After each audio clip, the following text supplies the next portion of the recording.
हंसा के रुलाना शायद इसी को कहते हैं।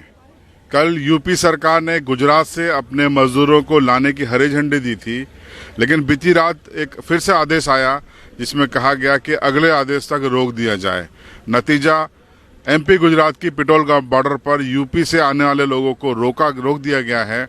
लोग हंगामा कर रहे हैं, लोग परेशान हैं, भूखे हैं, प्यासे हैं।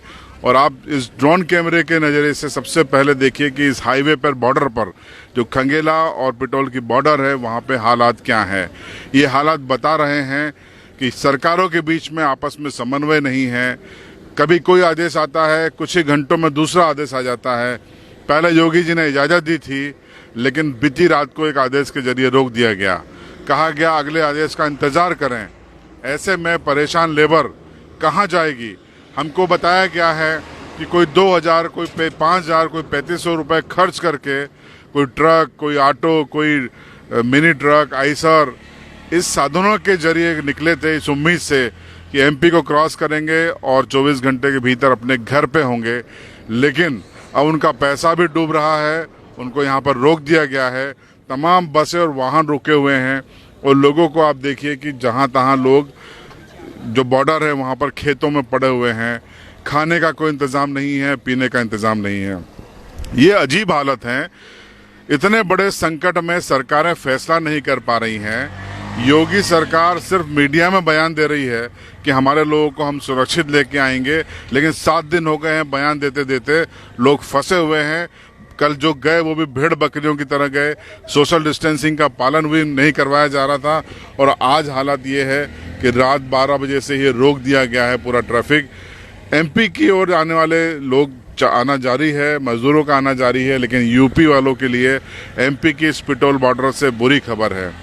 ये ड्रोन से आप फिर से देखिए, ये हाईवे की वो तस्वीर है जिसमें साफ दिखाई दे रहा है कि कई वाहन रोक दिए गए हैं। ये बसेस रुकी हुई हैं, वाहन रुके हुए हैं और काफ़ी संख्या में आप लोगों को देखिए कि ये हाईवे के किनारे खेतों में पड़े हुए हैं। बच्चे हैं, महिलाएं हैं, बुजुर्ग हैं, युवा हैं, सारे लोग परेशान हो रहे हैं। अनिश्चित भविष्य है, इनको नहीं पता कि ये यहाँ से कब निकलेंगे।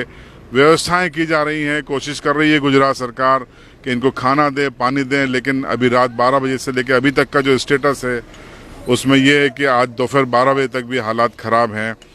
ये प्रवासी मजदूर अपने ही देश में रिफ्यूजी हो गए हैं, शरणार्थी हो गए हैं। अंग्रेजों का ज़माना होता तो इनको ये सोच के संतोष हो जाता कि ये विदेशी हुकूमत है, लेकिन अब अपनी ही हुकूमत है, आज़ाद देश है, स्वतंत्र भारत है, लेकिन ये लोग आवाजाही के लिए स्वतंत्र नहीं हैं। केंद्र सरकार आदेश देती है, गृह मंत्रालय आदेश देता है कि मजदूरों की आवाजाही जारी रहे, राज्य आपस में समन्वय बना के काम करें, लेकिन उस आदेश के 48 घंटे बाद भी ये तस्वीरें सामने आना ये साबित करती है कि राज्यों के बीच में समन्वय नहीं है, नेता गंभीर नहीं है, मुख्यमंत्री भी गंभीर नहीं है। ऐसे में इन मजदूरों का क्या होगा ये अगले कुछ घंटों में तय होगा। लेकिन फिलहाल आपको हमने ग्राउंड रिपोर्ट बताई। आपकी प्रतिक्रिया जरूर आप कमेंट बॉक्स में दीजिएगा और बने रहिए हमारे साथ। मेरे साथ मौजूद हैं झाबुआ कलेक्टर प्रबल सिपाहा साहब और गुजरात बॉर्डर पर हम लोग मौजूद हैं। कल आपने देखा होगा कि यूपी के लेबर्स को लेके तमाम वाहन एमपी में प्रवेश कर रहे थे, लेकिन आज वो सिलसिला थम गया है। सर, क्या वजह है कि अचानक रोक दिया गया है? हमको टेलीफोन के मार्फत से बताया गया था कि उत्तर प्रदेश में अभी वो जो गुजरात के लेबर हैं, गुजरात में जो काम करते हैं उत्तर प्रदेश के लोग, उनको उन्होंने भी बॉर्डर पे रोक दिया है और अब आगामी आदेश तक उनका मूवमेंट उत्तर प्रदेश की ओर ना कराया जाए।